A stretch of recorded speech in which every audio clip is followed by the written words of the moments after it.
Hey y'all, it's Danielle from Black Business Boom and Black Owned Nashville, and we are live with attorney Charles R. Frazier from the law offices of Charles R. Frazier, and we're going to be talking about choosing the right structure for your business. We have seen a lot of talk about LLCs in these last 2 or 3 years, and so everybody was running and spending this money on these LLCs that they may or may not need. They Mhm. may need an S corp, may just be cool as a sole proprietor. So we're gonna talk about it today. We're gonna get into it and find that, give you some tips on trying to find out what's the best structure for your business. Welcome, Charles. How are you? I am doing just fine, trying to beat the heat. The only reason that I have this jacket on is because I wanted to be on brand with Black Business Boom and I Black love People Making Moves Nashville. So just as soon as we get off this, I'm taking it off before I get outside. Understand, totally understand. I feel you. I've really been walking around in the sports by myself, but I couldn't come on live like that. Well, you So might as well go and tell the truth. Well, I'm excited to have you back again. Last time we were together, we talked a little bit about business structure, but today we're going to get deeper into it. So let's jump on in. Do you want to give us some tips? You want me to how we want to do this? Because I know Oh, that there's a lot of misinformation floating around out there, and I know that you're the person to help guide us in the right direction. So let's start off talking about the LLCs because I feel like a lot of people are really like, go get your LLC. I saw something today about how men could put all of their assets in the LLC and not have to pay child support. So it's just a lot going around, around about how these black business owners, specifically, I'm seeing it amongst black business owners about go and get an LLC. So, do you think that folks that are specifically operating as a sole proprietor need to go and get an LLC? well, generally, the question of whether somebody needs to get any type of entity is going to be determined by, what kind of business it is, what they're doing. For example, Black Business Boom, or Black People Making Moves. As I understand it, and you correct me if I'm wrong, operate and run this place for all of us to come and, share information, so forth and so on. I don't see a lot of, off the top of my head anyway, inherent risk in that type sort of a business activity. On the other, so in that case, I would say, yeah, it's okay to be a sole proprietor. I mean, what damage can you do to someone in order for them to sue you so that you got to worry about protecting your own personal assets? Because that's what the LLC does for you as a state creation level. For on the other end of that spectrum would be people, doctors, or lawyers. Doctors, cut off the wrong limb, lawyers give the wrong advice, and all of a sudden, if you're not in the right business entity, all of your personal assets can be exposed to that particular suit. And so, in the state of Tennessee, when somebody has an LLC, that puts them in a position to not be sued personally. The law specifically says that if a person has a beef with a person who's running a business through an LLC, that they have to sue the entity itself. And so then only the assets owned by the entity, and not the business owner himself, separate from the entity, is exposed to that particular lawsuit. And again, that's just the liability issue. Right. And so, two things that come to mind for me is that people are telling folks to go get an LLC when these folks don't own nothing to protect in the first place. And then, secondly, they're not doing business activities that really put them at risk for being sued. And then, one question I want to ask you as an attorney is that as we think about protecting our assets, even do we, because we have our business entity, the state created LLC that can protect us, but then we also have to consider insurance and where that plays a part in protecting us. Do we need both? Like, what does it depend on industry? Can you give us some information on that? Yeah. So generally, when a client comes to me, again, we could go back to the example of Black people making moves Nashville as a business, Mhm. if it were an actual trade or business. Um, in that particular vein, uh, I might advise a client, hey, just get an insurance policy. Your insurance policy might protect this business activity if the cost of that insurance policy is less than the cost to obtain the LLC and the additional administrative costs and potential tax liabilities that you might be exposed to. So ultimately, folks, when they come in, because I'm a tax attorney, they want to focus more on the tax, but there are just so many other reasons that you should, consider, non-tax reasons that you should consider before, just jumping into any business entity. Just for a brief example, what if the business needs money? What's the best entity for a business that wants to raise money? Well, corporations are the best entities for raising money because you can sell shares of stock. And so S corporations is a hybrid between the LLCs and the corporations. Those are you can sell shares there, but there's a bunch of limitations. You can only have upwards of 100 shareholders. You can't have foreign Investment. non-U.S. citizen Mhm. shareholders. So again, there's just so many tax reasons to do Mhm. whatever you're going to do. Basically, what I like to do when people come into the office and ask these kinds of questions is to, again, get a good sense of what they're doing. And then I propose a solution that's going to address all of their situations, not just tax. You spoke to these folks who have LLCs and they don't have a legitimate business. Well, I don't care what form of business you take, corporation all the way down to sole proprietor. If you're not in a legitimate business activity and you go trying to claim deductions, let's just say you went and there was no income and you just went and put all these your personal clothes and your shoes and your personal vacations and you try to put all that stuff on a tax return. You're not going to be calling me for a business consult. You're going to be calling me because the IRS is knocking at your front door they want to audit you so that they can get their money back on all those deductions That's that you the took. last people you want coming to your door. I guess the police than them. Those are the last folks you want coming to see you. Now, a lot of folks that I know are now in LLCs, and myself included, and trying to determine is it time to consider an S corp. Because there is money coming in there and tax reasons, and we want to reduce tax liability, things like that. So as you start to think about that transition from a LLC to a S corp or even to a C corp, what are some of the things we need to consider? Yeah. So whenever you're going from the LLC to any form of corporation, what we should understand is that the S corp is really just a designation granted by the Internal Revenue Service. There's really at the state level only corporations.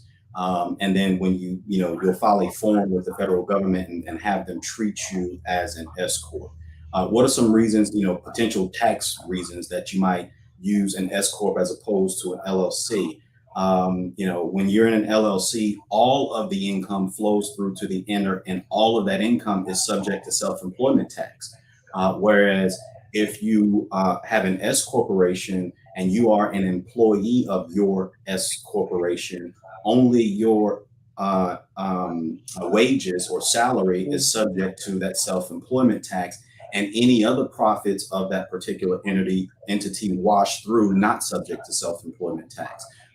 And so again, there's just many little quirks and whatnot. So when you're talking about LLCs, they give you maximum flexibility, and you don't have to worry about all of the corporate formalities that come with corporations. If you have a corporation and you don't observe corporate formalities, the IRS can disregard the entity. They can say, "Hey, you were just treating this like your personal piggy bank. You didn't treat it like a business, so why should we treat it like a business and give you all of the benefits that come with your being a business?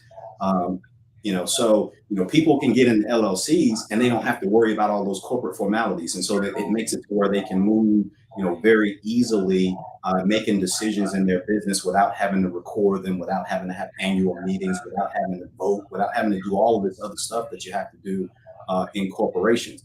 However, if you were, in a business and you were in a business, let's say with a bunch of angel investors, a bunch of folks come together, they're going to engage in a particular venture together. Nobody knows anybody in that particular situation. You might want some structure. You might want some accountability. Somebody having to come to a table, produce secretary, meeting minutes, and all these other things. And so again, it just depends on the business owner, him or herself, and what they are actually doing in that particular business. And so you should not. There's a thing regarding doing or taking engaging in specific transactions for only for tax reasons. If you do that and there was no business purpose behind the thing that you did and it cost the government some money, they could say, no, no, no, no, that's a sham transaction. We're not going to Mm. observe that.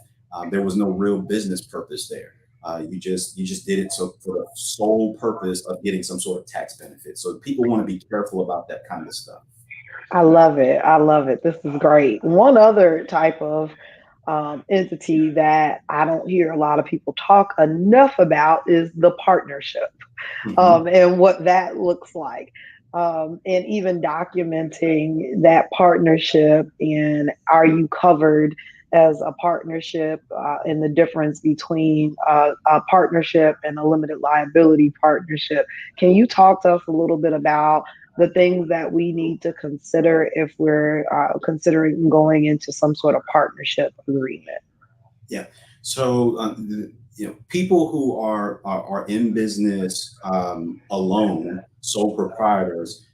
The partnership is the same thing as a sole proprietorship, except you have more than one person. So that's the default definition of a partnership: is two or more persons engaged in a trade or business for the purpose of making a profit with the intent to split that profit.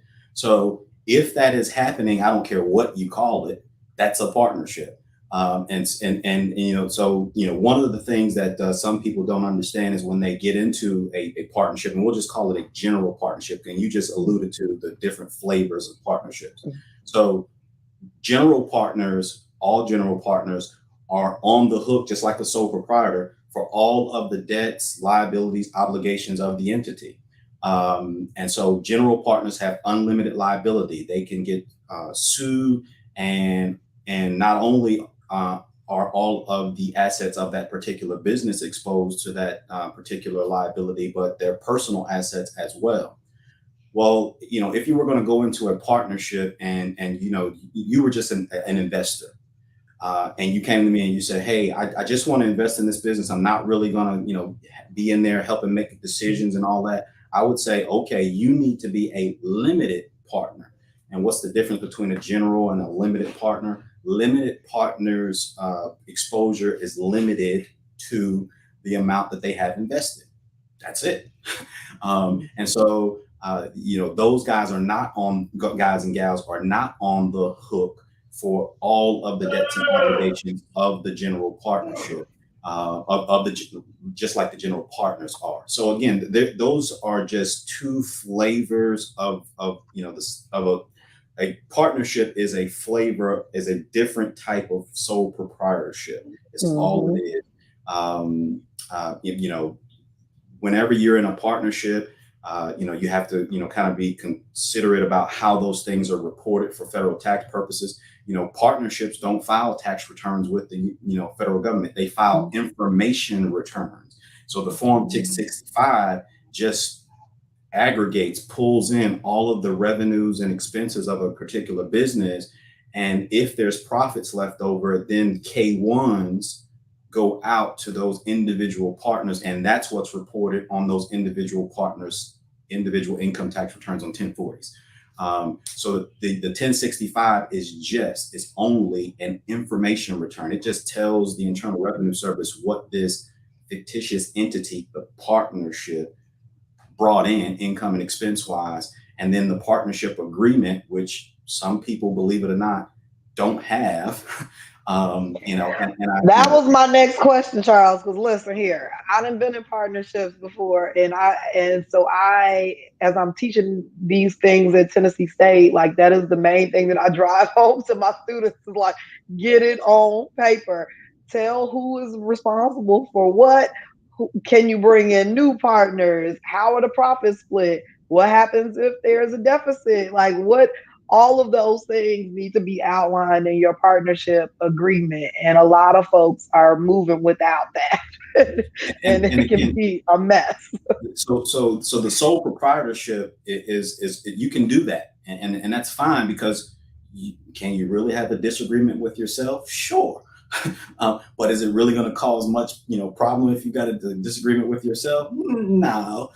You might be disappointed in yourself, but you're not going to, sue yourself at court or anything like that. With partners, if they have disagreements, they need to have a document that can show a court exactly what those parties agreed to before the problem came about. And you get so many people who they realize that they're getting into a hairy situation with their partner, and then they want to come and say, "Hey, can we draft a partnership agreement?" Well, I don't care.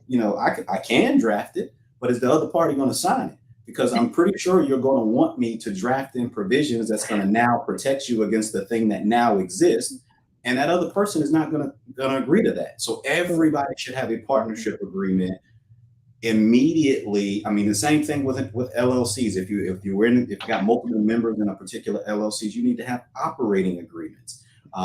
If you're in a corporation, you need to have shareholders agreements. All of these documents tell how the people that manage that particular entity are going to relate to one another as it relates to all of the rights and obligations of that particular member, shareholder, or partner. This was fantastic. Now, one last question. When should you seek the advice of an attorney? Because many times we're just trying to go at it ourselves. We're not really sure what entity we should be in. I think a lot of folks will seek the advice of an accountant, CPA, if they're trying to determine the right entity. When do we need to make sure that we get an attorney involved? Well, I mean, if you're going to go into business on your own in a business activity that's not inherently risky, you can wait to just about any time. But if you're going to be entering into business in a multi-member LLC and a partnership and a more than one shareholder type situation, you should probably go ahead and talk to an attorney. Why? We At the beginning of our discussion today, we talked about liability type issues. Well, accountants don't really talk to liability type issues, even though they can talk to you about the tax stuff. They might not also want to give you advice about governance issues in a particular entity, management issues in a particular entity. Do it ahead of time. I used to have on my website a while ago, consultation costs less than litigation. And what I meant by that is to get in on the front side and ask questions before you do a thing costs a whole lot less than doing a thing the wrong way and then having to have a professional come in to help you fix that thing. It's going to cost you way more money to fix a problem than it is to avoid a problem in the first place. I mean, a consultation from a lawyer is probably going to run you anywhere from 250 to $500 for an hour's worth of time to sit down and chat about their situation. And that is invaluable to getting, again, the full legal environment before making a move. Perfect example of that, and it's not in a business context, but I had clients in here this morning where grandsons moved in with grandma, grandson and wife moved in with grandma, and they wanted to know, hey, what's going to happen if we put grandma's grandson's name on the deed, and of course we go into all of these different things that could happen. When they left the consultation, They were, saying, "Whew, that was a lot, and this is complicated. We need to go have some conversations." Well, good. Now you're empowered to go have those conversations, and so that's when, if you don't know what you're doing, if you don't understand the full legal landscape, your full obligations as it relates to taxes, liability, the interaction with other owners, you need to speak with an attorney, so that you can get, again, a good idea of what you're stepping into before you jump in that water. I think you're on mute. There we go. I'm back. We have Charles to help us. So that's the great thing. So please tell us, for those that are tuning in, how can they book some time with you if they want to have a consultation about their business, their estate, whatever it may be? How can they get some time with you and book a consultation? Yeah, so I'm online. You can go to my website, or you can go to Black People Making Moves Nashville, and say, "Hey, um, I want to talk about such and such," and we can hook We'll up get there. you tagged for sure, Um, for sure. I get a number of people, who contact me all kinds of ways. I'm online. The telephone number's there. The email is there. You call the office. They'll set you up an appointment. We'll get you in. We'll talk and handle your situation. If we can't help you, we'll get you to somebody who can. I love it. Thank you so much. And the website is crfrazierlaw.com. So go check out the website. Also, make sure you're following Charles and Charles R. Frazier, the law offices of Charles R. Frazier on Facebook as well. That's what I always tag. So if you come and ask me, I'm gonna just point you in the direction of Charles. So just go straight to the source and get your consultation booked. Thank you so much for joining me today. This was a lot of great information. I hope that it's helped someone to start to understand these things a little bit better, because it's a lot. And there's a lot that we have to navigate as business owners specifically, and a lot of decisions that have to be made. And that's why I'm so glad to have experts like yourself that are positioned to help us navigate. So I appreciate you so much for joining me today, Charles. And thanks for tuning in, everyone. Have a great